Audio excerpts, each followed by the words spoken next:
Welcome to Mr. David Brenner.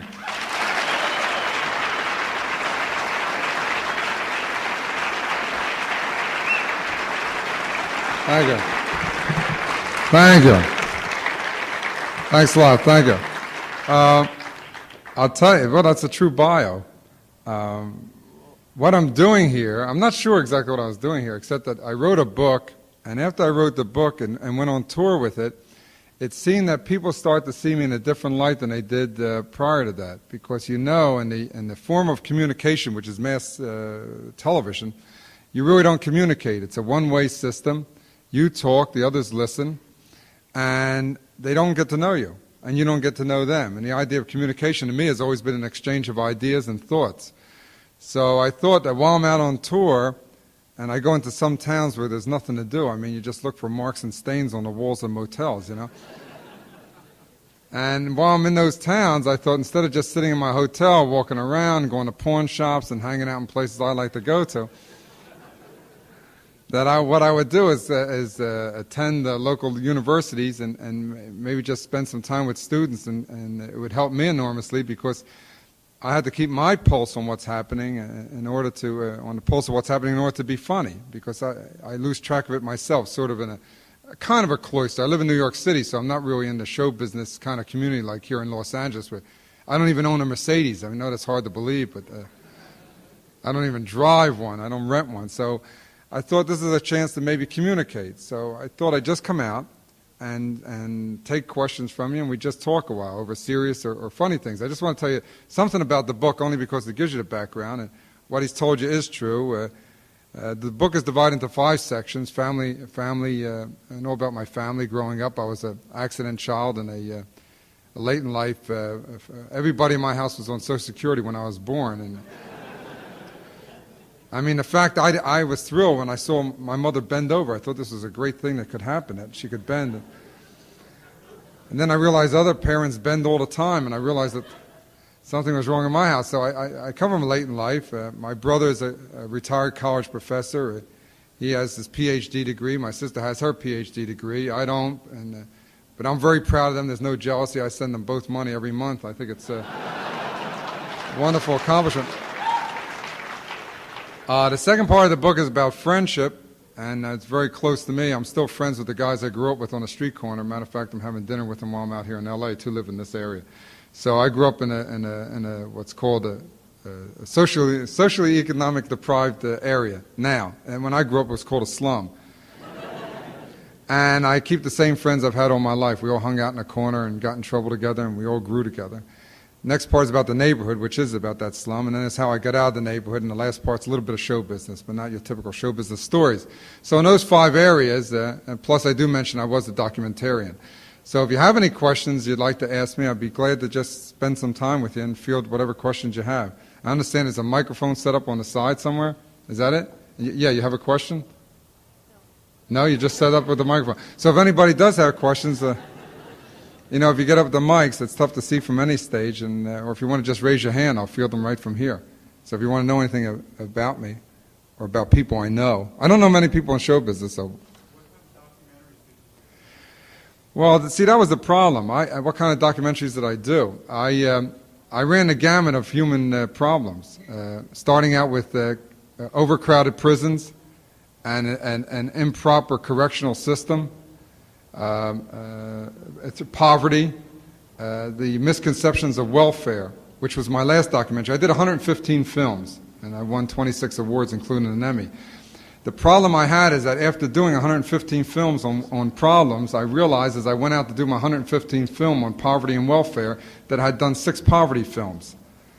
And here I was doing another one, and if I stayed in the business, I'd be doing them today. If you dusted off my documentaries, not to talk about the quality of them, but as far as the content of them, they would still be valid today because our prisons are still overcrowded, our correctional system still sucks, people are still poor, and we still have a misconception about welfare. We think welfare is a black problem, and that's people who are lazy, when 95% of the people on welfare couldn't work if you got them jobs because they're the indigent, they're children, they're the aged, and we give a farmer in one community $3 million not to plant a crop, and we call this subsidy.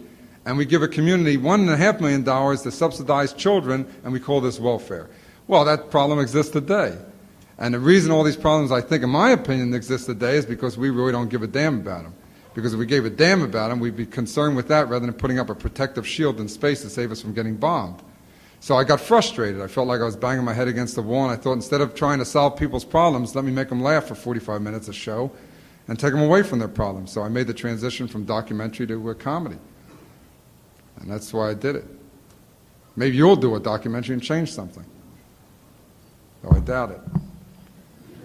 Not because of you, I just doubt if anyone will listen to you.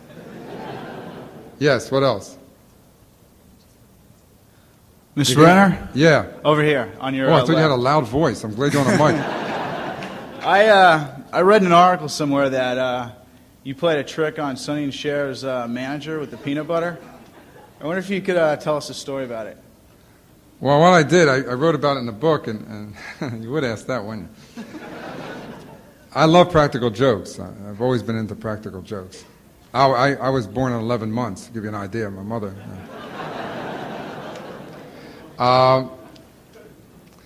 What I did, and I have a bad back, I have a pinched sciatic nerve, and I get a treatment which is very unorthodox. It's anesthetizing the ganglion nerves, and by putting anesthetizing by putting like Q-tips up in the nose. Very complicated thing. Anyway, it takes care of your bad back or any pain, and it's a wonderful thing. The AMA doesn't approve it because it's very inexpensive.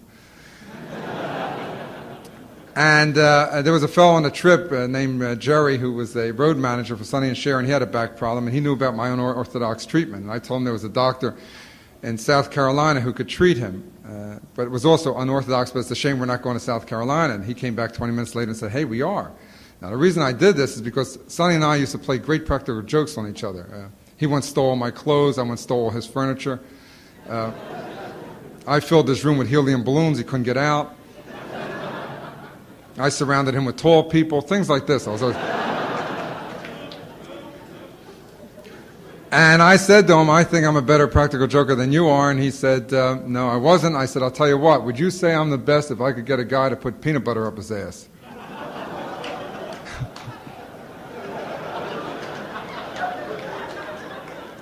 And he said, of course I would.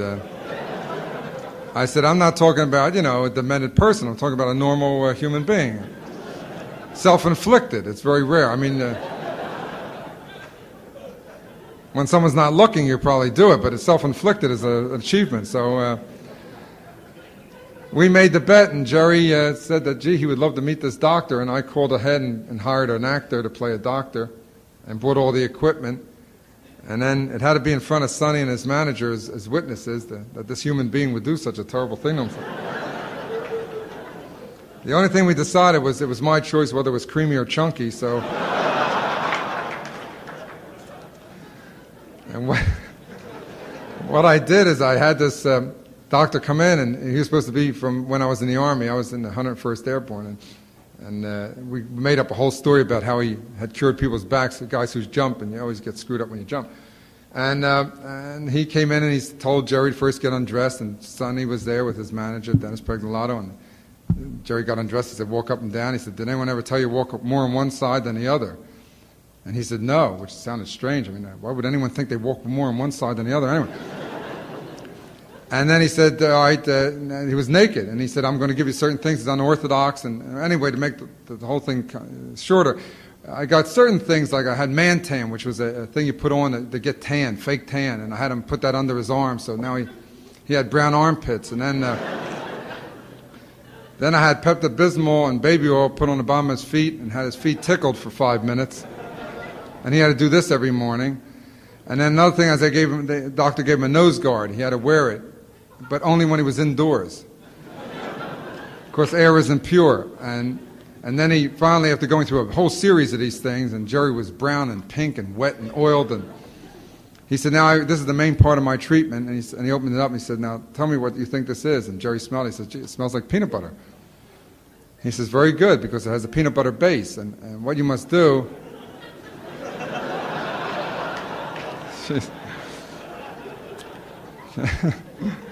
He said, you must apply this to your coccyx, but try your best not to get it into your rectum. And he said, and don't ruin your pants, put a T-shirt between your legs.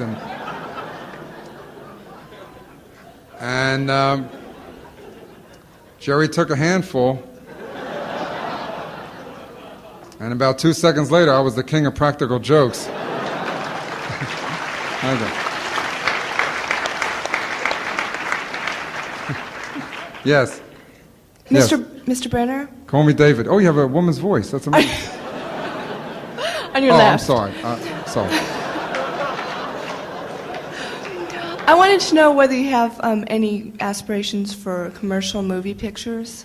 Yeah, I kind of, well, not, I would like to do one. I've never felt pressured. You know, I've always stayed on the road because I like freedom. And when I'm a concert performer, no one tells me what to do in life. The only thing they tell me is be on stage at 8 and be off at 9. Other than that, I'm totally free, and that's a really envious position. And if you work in movies, you got this idiot and that idiot and this jerk and this putz and, you know. And so, but I was always willing to do a good comedy if it was good. And a few scripts have been handed to me, and I thought they were kind of schlocky, and I've turned them down. But I'm probably one of the only comedians who hasn't done a movie.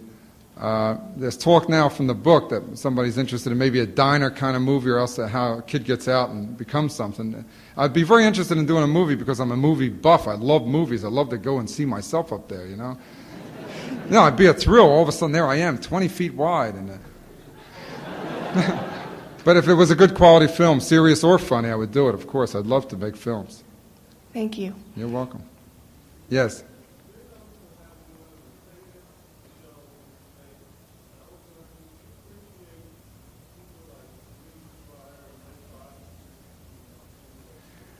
Yeah, I'm not. You know, I'm not a prude. I like the dirty stuff as much as anyone.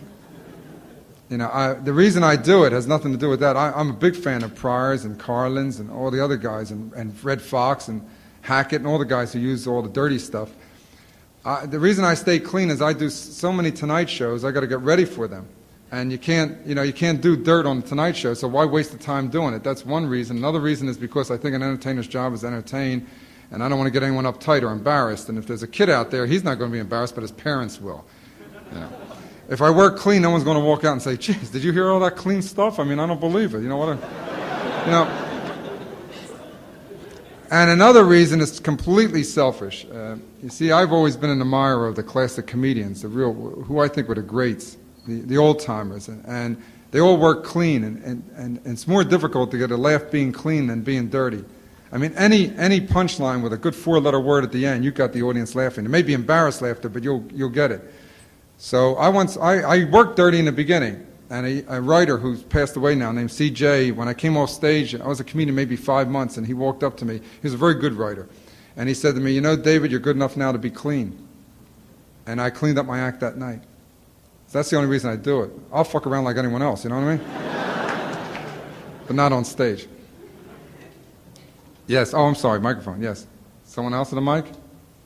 Anyone in the audience doesn't feel like moving? I got a lot of favorites. You know, almost anyone makes me laugh. You know, I'm an easy audience. I'm an easier audience than I am a performer, I think. It's personal with me. The one next to my father, who was a vaudeville comedian, makes me laugh the most. He's the funniest man I ever met. Is Steve Landsberg, who's a good friend of mine. We started together from Barney Miller, you know, and yeah. And he makes me laugh more than anyone, and it's probably because we hung out together all these years. But I'm easy. You know, if it's funny, I'm easy to reach. In that aspect, yes.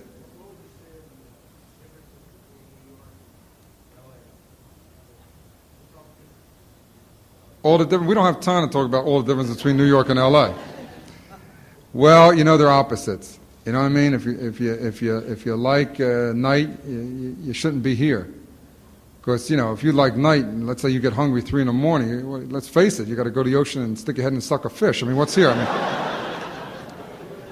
if you're into day sports, you know, if you like day sports, go play golf or something. I'm not into golf. I mean, I don't get the idea. You know, hit a ball with a stick, hit it again, it falls in a hole, pick it up, walk again. I mean, why don't they keep the holes closer together or something? I don't.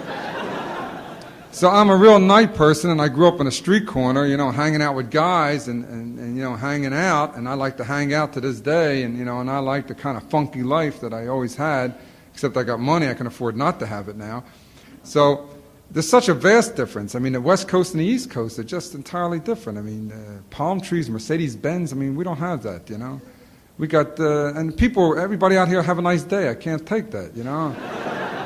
You know, I like someone, an old lady, say, screw you. I say, hey, screw you. And, you know, hey, douchebag, hey, scumbag. I mean, you know, to me, this is more real than have a nice day, and then you walk away and he goes, did you see that?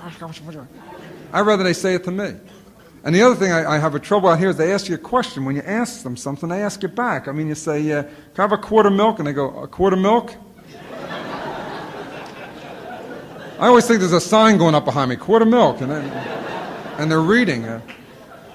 It's very difficult for an Easterner out here unless you're really into daytime stuff and like to be sitting down doing this all day, and I'm just not into that. I like to walk too. I love to walk. I go home to Manhattan, I hang out, I go down Soho in the Village and I hang out, I walk for hours, you know. So it's just what you like, you know, it's like anything else, it's what you like. Yeah. Did I enjoy the experience writing the book? No, I didn't. The reason I didn't enjoy the experience is they asked me to write the book, which I didn't want to write a narcissistic autobiography, you know. I was born, it was a snowy night. Who gives a crap, you know? And then I didn't want to write one of these dumb joke books, you know, 3,200 insults while you're driving. Yeah. And I didn't want to write one of these, you know, Johnny Carson Dearest or stupid thing, you know, the expose kind of things. Actually, I didn't want to write anything, if you want to know. But what happened, they asked me to write a book, and then I just thought of anecdotes. I really wrote it as a tribute to a neighborhood and to people who I thought were terrific, who just never did anything as far as the public's concerned in life, but they were great people. And it's from them that I became whatever I became and climbed out of that place. So I wanted to write it as a tribute to these people who were close to me. And that's what I did. I didn't expect it to take off like it did. It was an arduous job. I mean, I didn't realize. See, I get up on stage and I ad-lib. This is how I write, which is pretty easy. And to sit there at a typewriter pounding away and then making corrections, and I can't spell, and then rewriting, and I wouldn't let anyone write a word of it. I wrote it all myself, so that was also, it put a burden on me. And I was actually given over a year to do it, and 3.5 months I had it finished and out of the way because I just couldn't. I spent day and night working on it, though. I literally spent day and night on it. So it was a tough thing, but I'm looking forward to the next one. Yeah, thank you. Yeah. Mr. Brenner, Yeah. Why did you title your book Soft Pretzels with Mustard? Well, the title comes from a street food. See, in Philadelphia, we have street foods that are particular just to Philadelphia. And we have cheesesteak sandwiches, very thinly sliced horse meat with cheese on it. No, the Board of Health once came and closed down the #1 cheesesteak place in Philadelphia because it was horse meat. We all knew that, but we raised hell because it was so good. We didn't give a damn if the animal ran fast or walked slowly, as long as it was good. As long as it tasted good when he got on bread, that's all we cared about. So they reopened it. Then there are things called hoagies, which are Italian sandwiches. It's gabagool and goudaguine meats and lettuce and tomato and all kinds of things, and it's scooped out bread, and it's a big sandwich and great sandwich. And then there are tasty cakes, and there are scrapple, which is made up, but we don't even know what. It's like pig lips and things like this. And Philadelphians like what they call, you know, you walk and talk in Philly. Like if you really got to get something off your mind, you call a friend, you say, hey, you want to walk and talk, and then you walk and talk and you eat something. Soft pretzels with mustard was the cheapest, most filling thing a poor kid could buy. And it's a big, elongated pretzel that's real soft. And we put mustard on everything in Philadelphia. Put mustard on each other in Philadelphia. So you put the mustard on it, and it fills you up, and then you drink water, and you're stuffed for like a day. So if you don't have money from food, you can go a whole day on a pretzel. So as a tribute to the thing that kept me going all those years, I named my book after it. Kind of weird, I guess, but to name a book after a pretzel, but that's what I did. Thanks. Yeah. I see someone there at the mic. Anyone else? Yeah. The best way to get out of slums? You know, that's the thing I probably pondered the most in my whole life and couldn't figure it out. I was the last one to get out of mine. Of all my friends, there were 45 of us in the street gang, and those who got out all got out before I did. I just couldn't. I got a college education. I was still stuck in a damn slum. And crime is the way out, of course. If you hit it big in crime, that's the main way guys get out. Sports is another way out. I wanted to do something I had some kind of altruistic thing as well as a drive to get out. So I wanted to do something for people. And I didn't know how the hell to get out. I would say to people today, is you gotta clean up an act, man. You can't go to, if you do time, you're really going to get screwed. You're never going to get out. You got to watch you don't do time. I'm not saying you should commit crime, because sometimes I guess people have to. But I think you just got to believe in it. If anything, if there's any key to it at all, you got to draw pictures in your mind. I went to sleep every night that I was a kid. I went to sleep and there was a cracked ceiling and it was a terrible bedroom, no heat, all that kind of crap. You know, you see in the movies, right? And I would lay there and all I did was picture when I had money. I'd see myself dressed up, walking down the street, you know, looking good, you know. And all the ladies from the right part of town saying, hello, David, instead of, oh, shit, there goes David. And, you know, and my mom and dad with a new car, and my parents living good, and everyone getting medical attention when they needed it, instead of just saying, well, someday the tooth will fall out, and the pain will be gone, and things like that. In my neighborhood, all you did, if you didn't go to a dentist, you just told some guy he's a mother, and you lost that tooth. And, you know, that kind of, you know, we didn't go to no medical attention thing. And I just kept picturing what it would be like when I made it. And I went to sleep every night with it. I walked down the streets making believe I had money, making believe I was somebody. And I just talked myself into it. I acted like it. I walked like it. I thought like it. And one day, all of a sudden, I did it. So that's the only thing I can think is you got to believe in it an awful lot. If you're not positive about it, you're just going. It's like quicksand. A ghetto is like quicksand. It's like cement quicksand. You can't get out of it. You really can't. Yeah. The secret of being funny, you got to be screwed up. No, the secret of being funny is something you inherit. You can't learn it. I got it from my father. He was funny. He got it from his father or somebody. You know, it's just something that's inside of you. You look at the world sideways. I remember in school, whenever I was going to get a 0, I didn't know the answer. Who was with Lewis in the expedition? Who gave a damn who was with Lewis in the expedition? So instead of just going down in flames with a 0, saying nothing, I throw in a line. You know, your mother was the head of the expedition. You know. I got the 0 anyway, but I got laughs and became the most popular kid in school, so I don't know. It's just something inside of you, you know? It's just something in there. Yeah. Yes?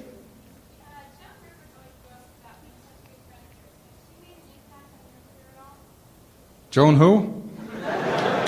Yeah, Joan Rivers, I guess it's a dual thing. Joan and I teamed up 2.5 years ago to work live, which helped both of our careers because it really, we really packed in the places for 2.5 years. And then I couldn't host this is a fun, I'll tell you a true story.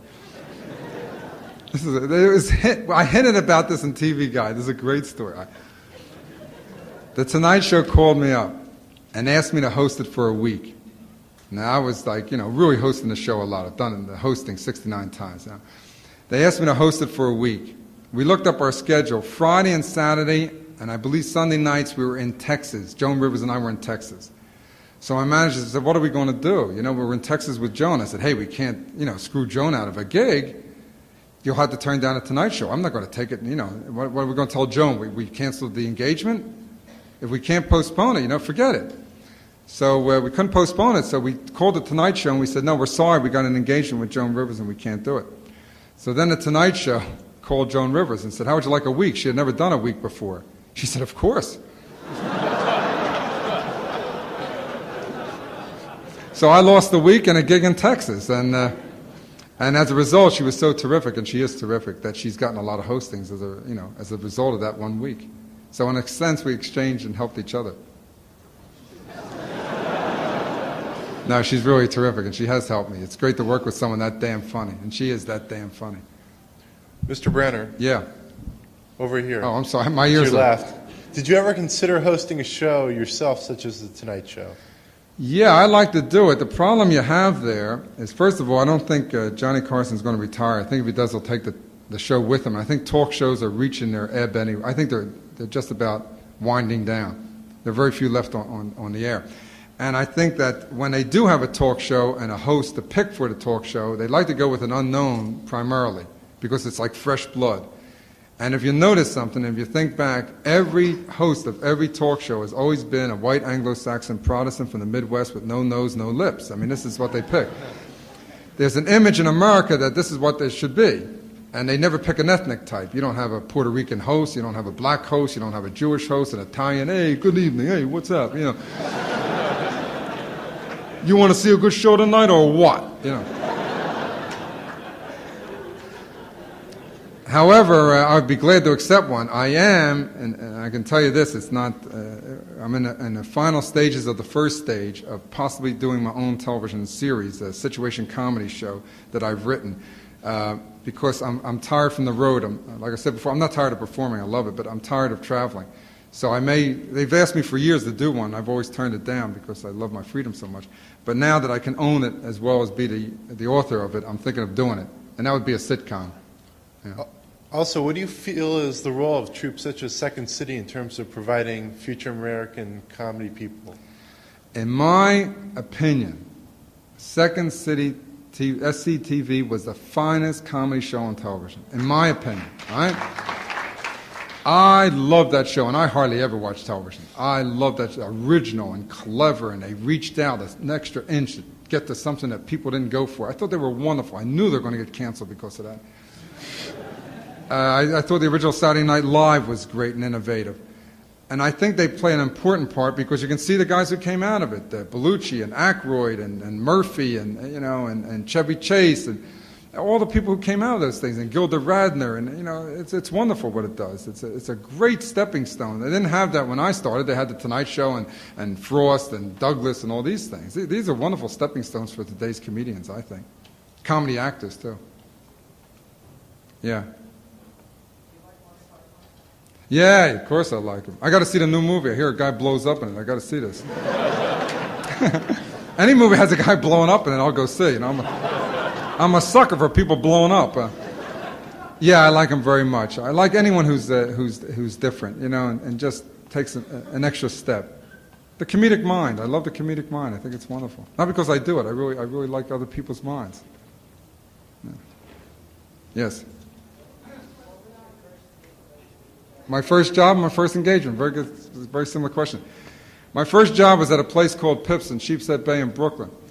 And what I did is I worked Friday, Saturday, Sunday. I did 3 shows Friday, 3 Saturday, 2 on Sunday. It's 8 shows. And you had to go out to Brooklyn, and you got $30 for the weekend. And out of $30, you ended up with about 14, which is damn good. And that was my first paying job. Yeah. Hopefully I won't work my way back to it. That was it, though. That was an important job, too. Yeah. Gee, that was a weird thing. I was working at a club called the Bitter End in the Village, which is a very hip, you know Bitter End. Yeah, I mean, the hippest. It was the hippest. Yeah. It's similar. It's like the Troubadour was a takeoff of the Bitter End. And the hippest people went. So I got up there, and in the early days of the career, I was almost doing funny documentaries in a sense.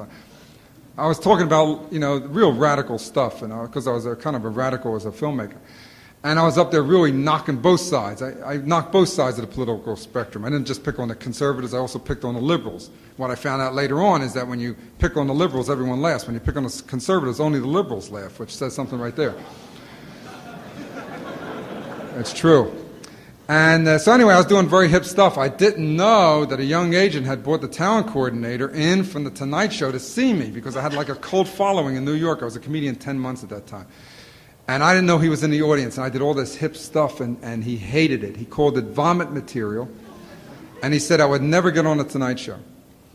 And that's all you have to do to me is back me up against the wall, and that's when I fight the best. That's an old street thing, but once you corner me, that's when I'm the best.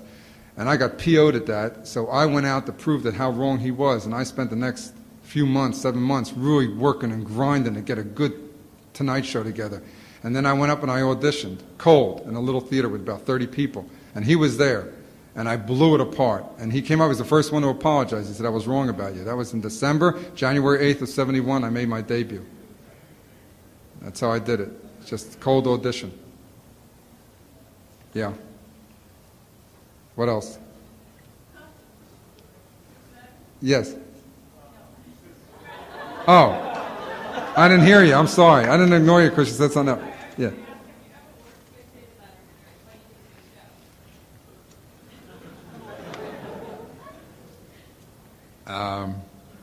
I've never worked with him. I think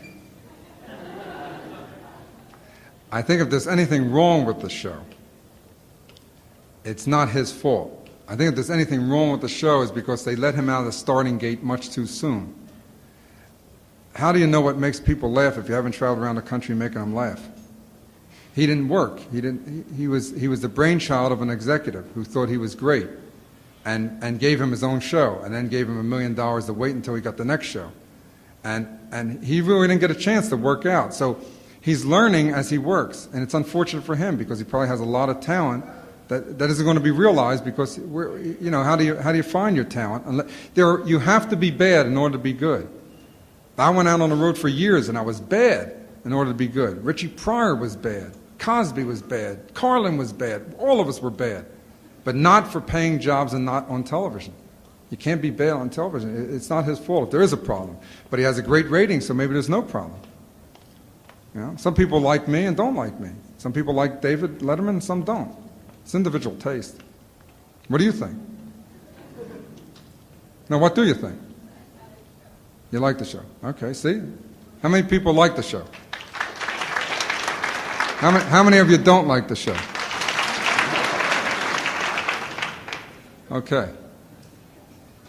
Have I seen what? No, I haven't seen King of Comedy. They tell me it's kind of related to my business, and some people say it's not. I like to see De Niro and Lewis. I like to see that's a great combination. They asked me to be in that movie, to do some part. I don't know. But I had a date. Everyone has their priorities.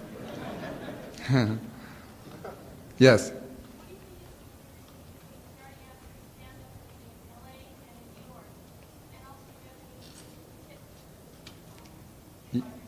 Yeah, what do I think the difference is between starting out in Los Angeles versus LA as a comedian, and do I have any tips for someone starting out? I think there's a big difference. I think that everyone goes to New York. It's the mecca for getting tough in any business. You want to be the best accountant in your town? Go to New York and be an accountant for 2 years. You want to be the best hooker? Go on Broadway. The best of everything. You're working against the best. You're up against the diamonds of every field, every business. You're in the cutthroat dog-eat-dog. This is chew 'em up, spit 'em out time, That's tough. It isn't like, hey, let's drive over here and have a donut time, You got to be a mother in anything you do to make it. You got to be the best of everything. Even the gangsters are the best. Out here, it's like they miss. They hit them with a coconut. I don't know what's going on. When's the last guy they found a guy in a trunk with a fish in his ass? It doesn't happen here. So go there, get the experience, and then come here. And boy, you're really tough. And then get into this because this is where you're going to get discovered more than you will in New York. The other thing is, I think the only advice I'd ever give any comedian starting out is be original. Be original. Be original. And the second thing is you've got to have tenacity. You see, if you're a great singer, you could end up being nowhere for the rest of your life. You're not discovered because there are a lot of great singers, unfortunately. If you're a great actor, you could spend your whole life kicking around like Tootsie before you make that great move to become a woman and get a soap opera. He was a good actor, you could see, nothing, right? But if you're a good comedian, if you're funny, there are more brain surgeons than there are comedians. All you got to do is hang in there and you're going to make it. That's the luxury of being a comedian. The downfall of being a comedian is you don't have any band behind you. Louder, louder. When you suck, they know it. And that's the problem. But you reap all the rewards for yourself. So you got to be original is the main thing. That's the problem, I think, with young comedians today. If you want to know if I could take it a step further. I think some of them are very good. But you can't interchange parts. You can't take Steve Landesberg and Pryor and Carlin and Cosby and Henny Youngman and I, put us all together and switch around our acts, and I can't get laughs with those guys' acts. They can't get laughs with mine. They can't get laughs with each other's acts. But some of the new comedians, if you gave them each other's acts, they get just as good a laugh. And that's the problem. This is not a business for interchangeable parts. It's a business for individuality, I think. Yes?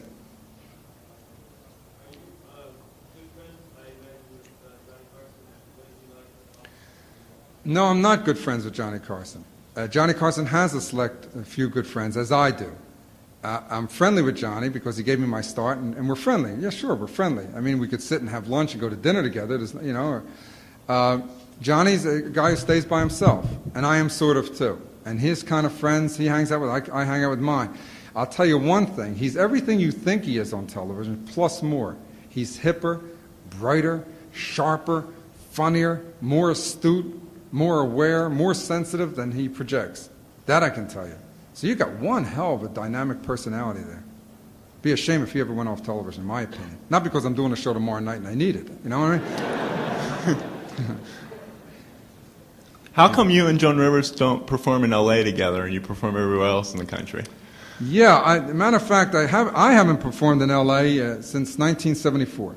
I performed here twice. I performed here in my early days at the Troubadour and then at the Coconut Grove. When I played the Troubadour, I've gotten maybe 9 bad reviews in my whole life. When I played the Troubadour, the writer wrote that I should change occupations while youth was still on my side. And the review started out this way: New York comic, David Brenner. The next time I played the Coconut Grove, and the review started out, New York comic, David Brenner. And it ended up saying that I'd be better off using my voice to sell the LA Times on Sunset Strip. So I figured maybe I'm not going over here. I've been asked to play the Greek, and I've been asked to play the Universal, is it? Universal Amphitheater? Yeah, I've been asked to play that, and I'm considering it now. Joan and I talked about coming in here, but unfortunately we both got so busy with other projects we never got to play here. I'd like to. I'm thinking about it now, because I think I'm a different person, and LA's a different person. I was a little too fast in those days. You know, it's like, it's a little like speed hearing courses or... Yes. Am I ever bored by a guest on a Tonight Show? Yes, I'm bored by the guest. I had a woman talk about how she dyed her hair blonde for 15 minutes. Who gives a shit? I mean, you know what I mean? A television star from a series. And yes, and a lot of people thought I looked better this way. And after all, blondes have more fun. And what I did is I had to take the roots and make that man. I'm looking at it, I'm thinking, empires are crumbling, lady.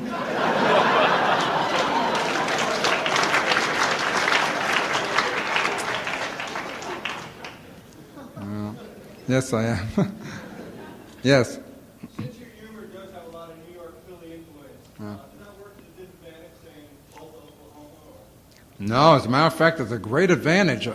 My first college concert outside of the East Coast, I got up on the stage and I said, hey, how you doing? And the audience laughed. And I did the old, zipper run, see that I'm not open, and I wasn't. I thought, what the hell are they laughing at? And after the concert, the students interviewed me for the school paper, and they said that, boy, your accent's so funny. Accent? I still don't hear the damn accent. And it worked to my advantage, I think, I think. Anyway, I played the whole country. I played everywhere except Anchorage, Alaska, which I'm trying to get now. And it goes over, so. Yes?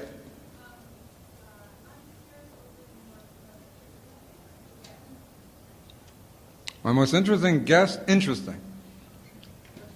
I like working best with Helen Gurley Brown because, her subjects are always good for a comedian, they're fodder for the comedian. Sex under a rug and all of that. But Sterling Hayden was great because he did a whole thing on smoking grass. And here's this guy you loved as a big movie actor, you know what I mean? Big guy and Mr. America type of thing. And here he is with a beard and like, well, wow, man, sometimes you gotta spread your mind out, and so I hit a couple, and meanwhile it came out on television but it was a great interview. It's a shame the public didn't hear it. I thought he was the most interesting, and for me anyway. Yeah. What else? Yes. I'm eating a thing. I just bought it there. I hope I didn't get conned. I went to a doctor. I got a real bad throat condition. And he gave me these things. They're from England. See, I was using Sucrets. He told me it's harsh on your throat. Every doctor's different. They're all. So he gave me, they're called B&G or B&C. It's a thing for the throat. Keeps the throat moist. If you want one, I'll give you one. Yeah.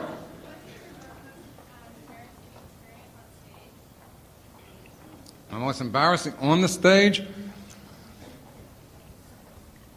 Most embarrassing was bombing. That has to be your most embarrassing.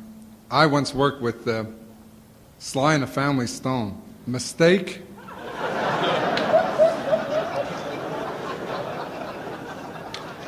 Richie Pryor had worked with them once and lasted 5 minutes on the stage before they drummed him off. Now, no one's a better street comedian than Richie Pryor. I mean, he's right down there on the curb, man. And the hippest and all that, the best and the hippest and all that. They drummed him off, and I get a call to fill in and work with the Stone in, was it Oklahoma, somewhere out there. And I said, what are you, crazy? Rock and comedy? They don't go together. It doesn't work. It just doesn't work. You know, people are listening. I got out there with such death. I mean, they hated me. They hated me. It was, some of them said, we love you, but waiting for Sly. I mean, things like this. And then some guy, get off the stage, Turkey. And I said, get on the stage. Now, he got up on the stage. I went after him. Right? Now I'm in a fight. Look at this. I'm working all my life to get out of the streets, and I'm ending up right on the stage. And I just said to her, I said, you know what? I got to do 45 minutes. That's my contract. I've never not honored an agreement, whether it's a handshake or a contract. I'm staying up here 45 minutes. I don't care if you smoke your legs, if you put pills up your ass. I'm staying. And all I did was think of things like I just got on the mic and I'd say, you know what I want to do? You know, later, I would tomorrow. I should call my friend Bev. You know, it'd be good. And I just talked my thoughts. I did my time and I got out and got paid, and that was it. Sly came and said, hey, right on. I said, yeah, right on. He shows where he's at. Right on. Yeah, sure, right on. How do you feel about being a father now? Being a father, yeah, I'm a single parent. There was a woman involved in the original one. It's a strange feeling. It's a mixed feeling because I've always, thought of myself as single and free and that. And I have a pretty good working relationship with the lady, which is good. So the kid I'm going to try and be a damn good father. That's what it boils down to, because I have the best father any boy would ever want or any man would ever want. And I'm going to try and do that for my son. But I'm not going to let him run my life. That's the tough thing, is to keep that balance, because I like to be free. I don't want to hear someone has cramps unless it's me. You know what I mean? Oh, he got cramps, he can't go, so we got to stay home. Forget this, man. Tell him to dump, he's got 5 minutes, you know what I mean? The eagle's got to fly, you know? But I'm going to try and be a good father. I'll leave him a few bucks in case I'm not, you know? Let him buy a father, you know? No, I'm going to really try my best. I'm kidding around because it's a tough thing to talk about, so I joke the most about things that are toughest to talk about. Yeah. I see a hand or someone that pointed. I've got a question. Yeah. Mr. Brenner, you talked about all the other... I'm sorry, I'm really... What? You talked about all the other directions that you're moving in. Do you expect to be doing comedy when you're Bob Hope's age? No. I don't expect to make it to Bob Hope's age. I like that. No, what I'm going to do is I'm going to wait it out till one or two things happen. I'm going to wait till it's not fun anymore to go up on the stage, which hasn't happened yet. Because you don't want to do something that ain't fun, man. You don't even have one life to live, you know. Why blow it on real shit jobs? I've had them all since I'm 9 years old. I don't want that. And the other thing is, if I go out and I see a hall that I was born a winner, and I want to leave one. So I'm not going to wait around until the...